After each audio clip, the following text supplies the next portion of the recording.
Okay.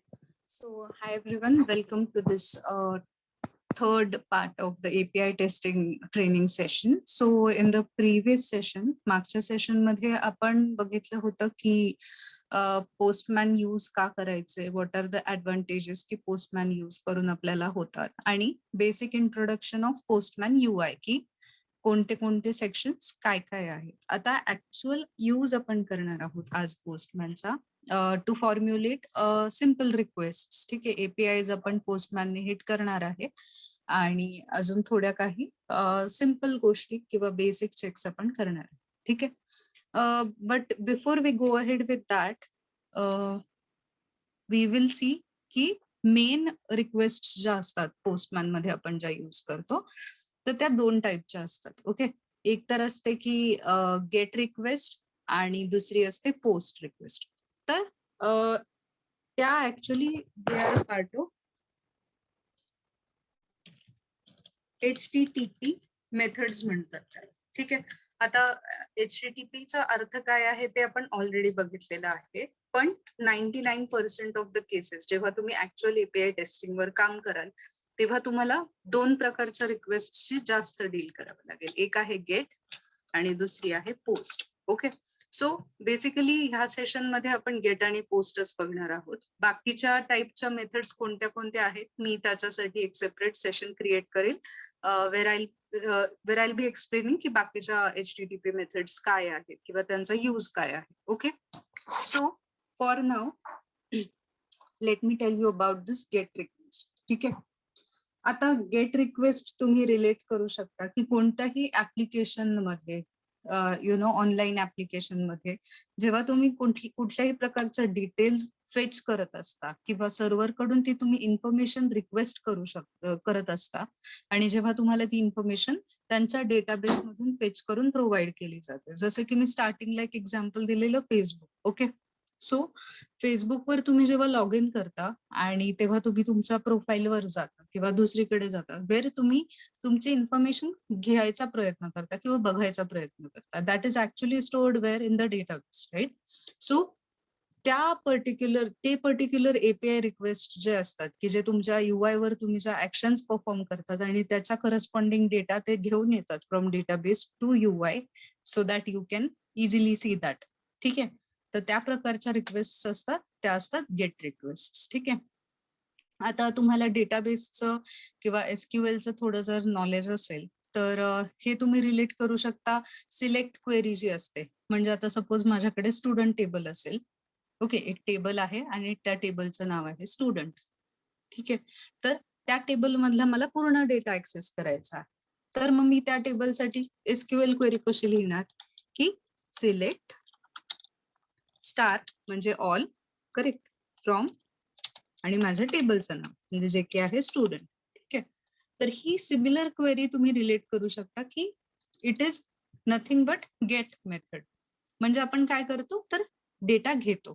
Okay, आता gate request जी असते, ठीक आहे, तर त्याच्यामध्ये खूप इम्पॉर्टंट कंपोनेंट्स असतात जसे की तुम्ही ते बघू शकता. एक असते पाथ पॅरामीटर आणि एक असते क्वेरी पॅरामीटर. ओके, तर टू एक्सप्लेन टू यू दिस मी तुम्हाला एक सांगते. ओके, आता कोणतीही गेट रिक्वेस्ट जी असते तर ती त्याच्यामध्ये मेन काय काय असतं तर एक असतं बेस URL. ठीक आहे, मग बेस URL म्हणजे आता त्याला मी एक हायपोथेटिकल एक्झाम्पल देते तुम्हाला. Okay, it does not have to be true to anybody किंवा in general. Okay, suppose college आहे ABC college.com. ठीक आहे, ही माझी वेबसाईट आहे.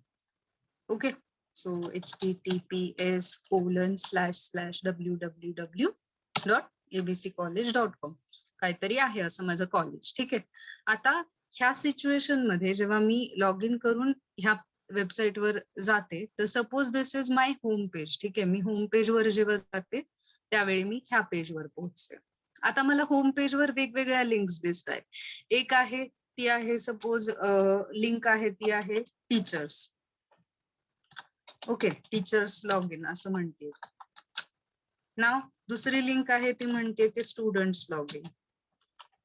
ठीक आहे. लॉग इनच्या ऐवजी मी म्हणेल सपोज टीचर्स पेज आणि स्टुडंट्स पेज आहे. ठीक आहे. तर टीचर्स पेज मध्ये टीचर्ससाठी जी इम्पॉर्टंट इन्फॉर्मेशन आहे ती आहे आणि स्टुडंट्ससाठी जी इन्फॉर्मेशन आहे ती ह्या पेजवर. तर मी काय केलं, मी स्टुडंट्सच्या लिंकवर क्लिक केलं. त्यावेळी तुम्ही जर नोटीस केलं तर माझं URL आहे, हे जे बेस URL आहे त्याच्यामध्ये पुढे एक गोष्ट ऍड होते. सपोज माझं URL चेंज होतं to this. Okay. So what happened की हे जे आपलं बेस URL आहे त्याच्यामध्ये तुम्ही जिकडे नॅव्हिगेट झाला त्याचा पाथ ऍड झालाय. ओके. /students असं ऍड झालंय. आता मी स्टुडंट्स वर गेले तर मला तिथे त्या कॉलेजच्या सगळ्या स्टुडंट्सची इन्फॉर्मेशन आहे. करेक्ट. पण मला पर्टिक्युलर कुठल्या तरी गोष्टीची इन्फॉर्मेशन बघायची. सपोज मला एका पर्टिक्युलर स्टुडंटची इन्फॉर्मेशन बघायची. ओके. आता हे लक्षात घ्या, बेस URLच्या रिसोर्स मध्ये जे तुम्ही पाथ ऍड करता ह्या पॅरामीटरला म्हणतात पाथ पॅरामीटर. ओके. आणि ह्याच्यावर मला फिल्टर लावायचं आहे बिकॉज हे झालं स्टुडंट्सची इन्फॉर्मेशन. मला एक स्पेसिफिक स्टुडंट पाहिजे आणि मला क्वेरी करायची आणि सपोज त्या स्टुडंटचा काहीतरी ID आहे. ठीक आहे. ID is equal to suppose 12. तर ह्या सिच्युएशनला काय होणार की मला ह्या कॉलेजमधल्या स्टुडंट्स मधला ज्या स्टुडंटचा ID 12 आहे त्याचे डिटेल्स फेच होणार आहे. Okay. So this is nothing, the filter that you apply is nothing but a query parameter. आणि हे तुम्ही डेटाबेसच्या कोणत्या क्वेरीशी ऍड म्हणजे रिलेट करू शकता की select star from student. Okay. Where see ठीक आहे. तर स्टुडंटचा टेबल आहे तर टाईप आहे तिथे. ठीक आहे. टाईप आपला स्टुडंटचा सपोज स्टुडंट आहे आणि अजून काय आहे आपल्याकडे and ID is equal to 12. Okay. अशा टाईपचं काहीतरी आपली क्वेरी आहे. म्हणजे वेअर नंतर आपण जी कंडिशन देतो आता. ओके. मेन म्हणजे काय आहे आपलं कंडिशन मेन आहे की हा जो फिल्टर आहे that's nothing but the condition in your particular SQL query. ठीक आहे. तर to explain it a little more, let me present the slide again and tell you. Okay. Get request मध्ये path parameter. आता हे बघा की gate request आहे, कोणतं तरी URL आहे हे त्याचं बेस URL आहे. आता /HR/leaves/employee100. ठीक आहे. हे काय आहे तर हे जे स्लॅशने सेपरेट झालेले आहेत हे झाले तुमचे पाथ पॅरामीटर आणि क्वेश्चन मार्क नंतर जो फिल्टर ऍड होतो किंवा क्वेश्चन मार्क नंतरचा जो डेटा असतो त्याला तुम्ही म्हणता क्वेरी पॅरामीटर. ओके.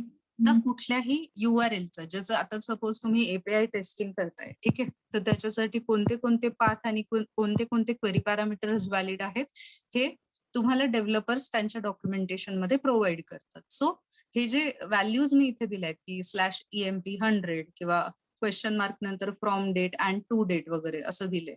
तर इट डज नॉट मीन की तुमच्या प्रत्येक API साठी हे ऍप्लिकेबल असेल. त्याच्यासाठी कोणते कोणते पाथ आणि क्वेरी पॅरामीटर्स ऍप्लिकेबल आहेत you will get that information from your developers or from business requirements. ठीक आहे. तर हे झाले गेट रिक्वेस्ट. तर गेट रिक्वेस्ट मध्ये काय काय असतं to note that it has path parameters and it has query parameters. ठीक आहे. आता तुम्हाला सेम गोष्ट मी पोस्टमॅन मध्ये दाखवते. ठीक आहे. मी आता ही ऑलरेडी एक रिक्वेस्ट क्रिएट केली होती. What I am gonna do is me he copy करून एक नवीन API क्रिएट करते. तर मी काय करणार, shortcut to create an API is like this की तुम्ही या प्लस वर क्लिक केलं तर तुमची रिक्वेस्ट क्रिएट होते. आता इथे जे टाईप आहेत इथे तुम्हाला हा ड्रॉप डाऊन दिसतोय तर इथे वेगवेगळ्या HTTP मेथड्स आहेत. See get, post, put, patch, delete, copy and all. ठीक आहे. तर डिफॉल्ट सिलेक्टेड गेटच असते. So we will keep it as it is. आता इथे त्यांनी सांगितलं एंटर रिक्वेस्ट URL आणि आपलं URL आहे हे. ठीक आहे. सो हे URL ऍक्च्युली मी जे पिक केलेलं आहे तर हे काही ओपन सोर्स किंवा फ्री APIs असतात टेस्टिंगसाठी तुम्हाला अवेलेबल असतात ऑनलाईन. तर मी तुम्हाला एक 2-3 वेबसाईट्सच्या लिंक देईल where you can find different URLs and request to work with. म्हणजे ते प्रॅक्टिससाठी तुम्ही यूज करू शकता API टेस्टिंगसाठी. ओके. आता हे URL जर तुम्ही व्यवस्थित बघितलं, ठीक आहे, तर ह्याच्यामध्ये काय आहे बघा. इथे तुमचं हे बेस URL आहे. ठीक आहे. .com पर्यंत आणि स्लॅश युजर्स म्हणजे हे काय आहे, तर हे तुमचं आहे पाथ पॅरामीटर. करेक्ट. तर अशा प्रकारे आपण गेट रिक्वेस्ट पोस्टमॅन मध्ये कॉन्फिगर करू शकतो. तर तुम्ही HTTP मेथड गेट सिलेक्ट करणार, जे URL यूज करायचंय ते URL इथे एंटर करणार. आता इथे जे पॅराम्स तुम्हाला सिलेक्टेड दिसतंय, तर हे असतं क्वेरी पॅरामीटर्ससाठी. ठीक आहे. म्हणजे मी तुम्हाला मागच्या रिक्वेस्ट मध्ये दाखवलं की क्वेश्चन मार्क आणि जी कोणती व्हॅल्यू असते, तर असं अज्युम करा, असं काही ह्या API मध्ये नाहीये, बट लेट्स सी की युजर्सला पण आयडी आहेत आणि मला आयडीचा फिल्टर लावायचा आहे. Okay, it's a query parameter असं अज्युम करा. Let's consider. तुम्ही काय करणार, क्वेश्चन मार्क आणि आयडी इज इक्वल टू से 2. तर as soon as I type it over here question mark नंतर you can see की हे query parameter इथे ऍड झालेलं आहे.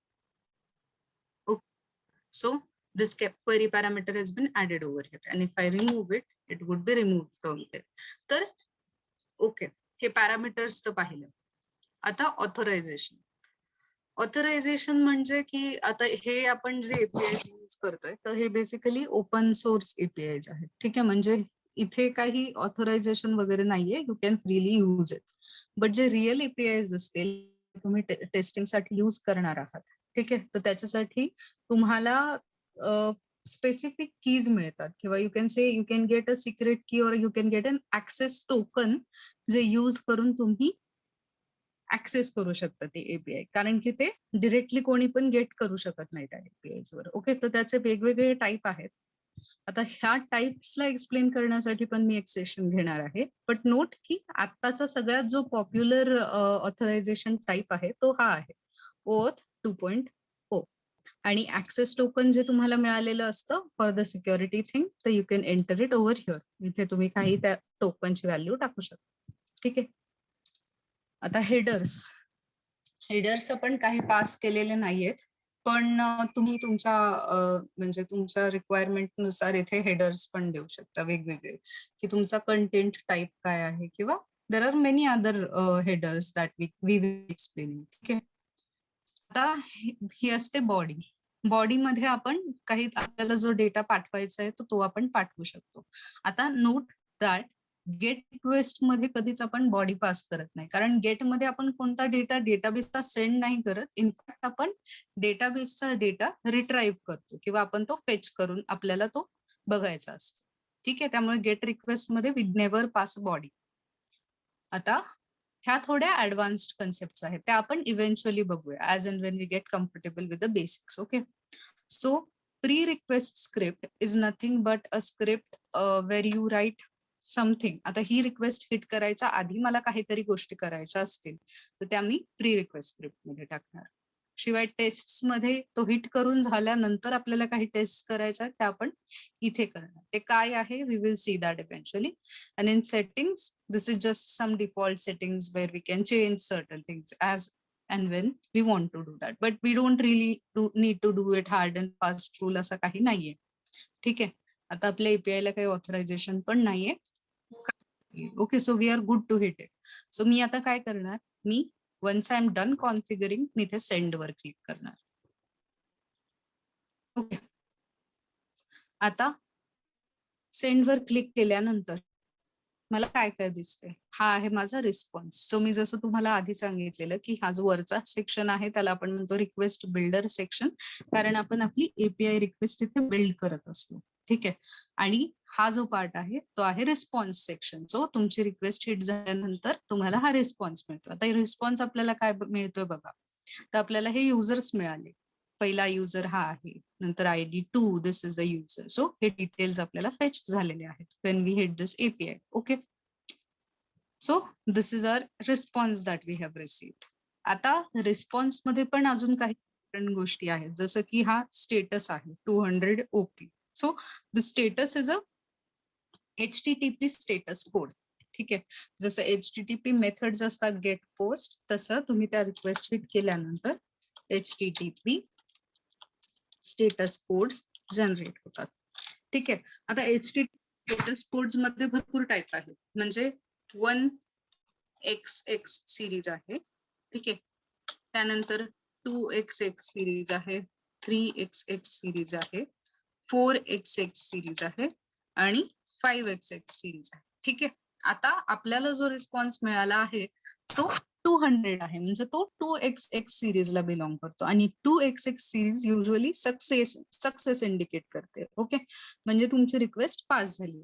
आता ह्या बाकीचे स्टेटस कोड्स काय आहेत किंवा त्या सिरीज काय आहेत आणि त्यांच्या डिटेल्ससाठी मी एक सेपरेट सेशन क्रिएट करेल. But to tell you on a higher level, ठीक आहे, युजली तुम्हाला जे रिस्पॉन्स येतात ते 200च्या सिरीज मधले असतात किंवा 400 असतात. 400च्या सिरीज मधले म्हणजे क्लायंट साइड एरर असते आणि 500च्या सिरीज मधले म्हणजे सर्व्हर साइड एरर असते.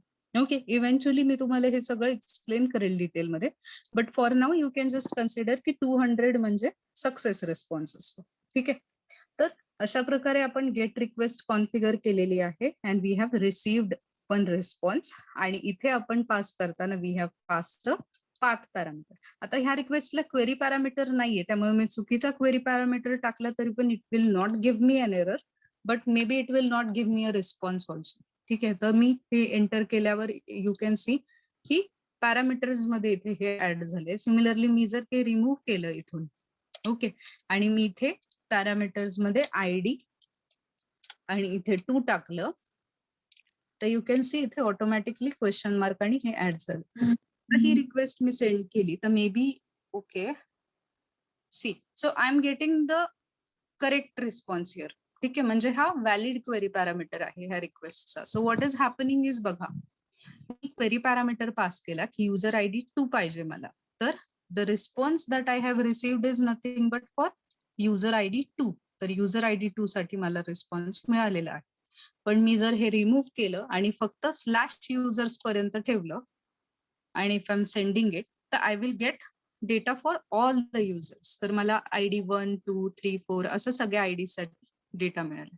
Okay, so this is about the path parameter and query parameter for get request. Okay, in the next session मी तुम्हाला post request बद्दल information देईल. Okay, so I'm just going to stop here and I'll come up with the next session very soon.